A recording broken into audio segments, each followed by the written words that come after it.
ತುಂಬಾ ನಿಮಗೆ ಅನಿಸ್ತಾ ಇರ್ಬೋದು, ತೀರ್ಥಹಳ್ಳಿ ರಾಮೇಶ್ವರ ಜಾತ್ರೆ ವರ್ಷದಿಂದ ವರ್ಷಕ್ಕೆ ತನ್ನದೇ ಆದ ಒಂದು ವಿಶಿಷ್ಟದಿಂದ ಲಕ್ಷಾಂತರ ಜನ ಇಲ್ಲಿ ಭಾಗವಹಿಸ್ತಿದ್ದಾರೆ.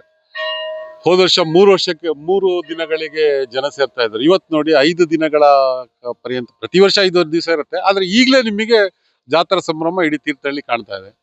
ತುಂಬಾ ಜನ ಸೇರ್ತಾ ಇದ್ದಾರೆ. ಹಾಗೆ ಈ ವರ್ಷ ವಿಶೇಷವಾಗಿ ಪಟಾಕಿನೂ ನಾವು ತುಂಬಾ ಜಾಸ್ತಿ ಮಾಡಿದೀವಿ. ಹಾಗೆ ಅನೇಕ ಸಾಂಸ್ಕೃತಿಕ ಕಾರ್ಯಕ್ರಮಗಳು ನೀವು ನೋಡಿರ್ಬೋದು. ಒಂದ್ ದಿವಸ ನಮ್ಮ ಉದಯ್ ಕುಮಾರ್ ಶೆಟ್ಟಿ ಅವರ ನೃತ್ಯ ಕಾರ್ಯಕ್ರಮ ಹೊಳೆದಡದಲ್ಲಿ, ಒಂದ್ ದಿವಸ ರಾಜ್ಯ ಮಟ್ಟದ ದೇಹದಾಡಿಯ ಸ್ಪರ್ಧೆ, ಒಂದ್ ದಿವಸ ಶ್ರೀ ರಾಮಚಂದ್ರ ಹಡಪದ ಅನ್ನೋ ಬೆಂಗಳೂರು ಒಂದು ಕಲಾವಿದರು, ನಿಮಗೆ ಗೊತ್ತಿರೋ ಸಂಗೀತೋತ್ಸವ. ಇದಂತೂ ತೀರ್ಥಹಳ್ಳಿ ಫಸ್ಟ್ ಟೈಮ್ ಅದ್ಭುತವಾದ ಕಾರ್ಯಕ್ರಮ. ನಿಮಗೆ ಲಕ್ಷಾಂತರ ಫಾಲೋಯರ್ಸ್ ಇದ್ದಾರೆ ಅವರಿಗೆ. ಅಶ್ವಥ್ ಅವರ ನೆಕ್ಸ್ಟ್ ಅವರೇ ಅನ್ನೋದೊಂದು ಇದಿದೆ.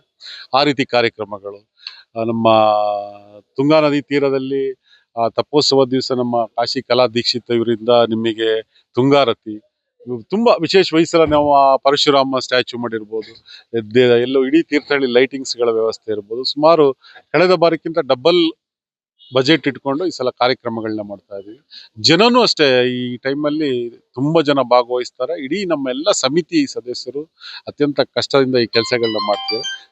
ಈ ಜಾತ್ರೆ ಅತ್ಯಂತ ಯಶಸ್ವಿ ಜಾತ್ರೆ ಆಗತ್ತೆ ಅಂತ ನನ್ನ ಒಂದು ಕೃಪೆ. ಅದು ಪ್ರತಿ ವರ್ಷ ಗರುಡ ಈ ನಂದಿ ಪೂಜೆ ಸಮಯದಲ್ಲಿ ಆಗಮಿಸ್ತದೆ. ಈ ವರ್ಷನೂ ಬಂದಿದೆ.